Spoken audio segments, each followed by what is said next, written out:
খামুই? হ্যাঁ হবে, সকাল থেকে সব কাজগুলো একলাই করুম। তাহলে বাড়ির জন্য প্রতিদিন একটা করে পাইট নিয়ে আসবা হবে রান্না করার জন্য। শালা ভোকে পেটে জ্বলি যা, আর রান্না করার কোনো চিন্তা নাই। নাইলে খাই শেষ কর তাড়াতাড়ি, আবার কাটিবা যাম।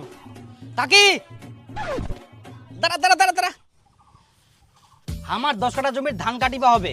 হ্যাঁ হয়ে যাবে, কুদিনকা কালকে কাটিবা হবে। ঠিক আছে। তে কেমন কি তে দিবা হবে? দেখ জাপানু, আমার ঠিনা 3টা প্ল্যান আছে, তুই কোনটা নিবু? একটা হচ্ছে 500 টাকার প্ল্যান, একটা হচ্ছে 700 টাকার প্ল্যান, আর একটা হচ্ছে 950 টাকার প্ল্যান।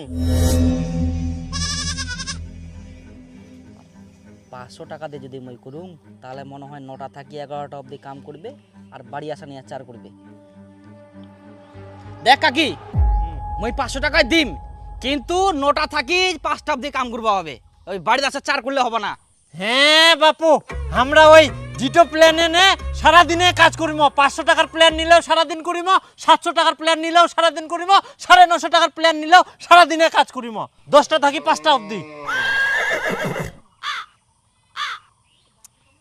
তাহলে কেরম কি ব্যাপার সে বাড়তে, দাম যে কম বেশি? তোর ধান গিলা যদি ডাঙ্গা থাকে, কোনো জল না থাকে, তাহলে 500 টাকার প্ল্যান নিবা হবে।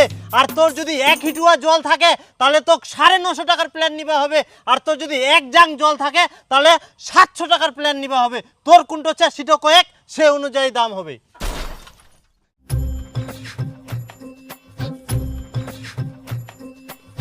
তে মোর ওই 1 হিটুয়া জল হবে, তাহলে তো 950 টাকার প্ল্যান নিবা হবে। আরে বাপ রে এত দাম! এইটা বাথরুম আয় তে কাকি এরকম কেনে? 1 হিটুয়া জলের দাম বেশি, আবার 1 জাং জলের দাম কম। জাপানু, তুই তো বুঝিবে না চুলা, আমরা কাজ করি, আমরা বুঝি। 1 হিটুয়া জলত জুলুক বেশি ধরে আর 1 জাং জলত জুলুক কম ধরে, বুঝা পালু? তোর তো বাপু 1 হিটুয়া জল 950 টাকার 1 পয়সা কম হবে না। যদি কাটিসতে কহেক, না হলে পাবো না, বুকিং হয়ে যাবো।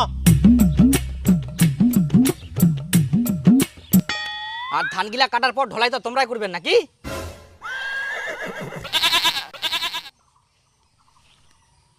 কোনা যাইছে? আমার কি গুরু গাধা পাইস? ধান কাটিম ফের ঢলাইয়া করিম? খালি কাটি দিম ধানলা, হইলে কহেক, তারপরে তুই ধান আনিবু না ফেলাই দিবু তোর ব্যাপার। আচ্ছা কাকি আরেকটা কথা, আচ্ছা মুই 950 টাকায় দিনু, তা 4টা মোর পাইট লাগবে, ওটাই ভাগ করে নেবেন নাকি সবাই? 4 জনে ভাগ করি নিম। জলঢঙ্গা 1 জনে 950 টাকা। কাটিলে তাড়াতাড়ি জানাইস।